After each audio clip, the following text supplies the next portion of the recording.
Hello guys, this is Tutorial Stream, and in this video you will learn how you can check your tasks and chores activity in the Todoist mobile application. So let us begin.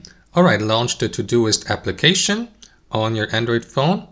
And what you want to do, guys, is navigate to the calendar by tapping into Today here at the bottom. Now, if you'd like to check the task activity, guys, all you need to do is tap into these three dots here in the very top right corner and access the activity log below. So let me do that really quickly.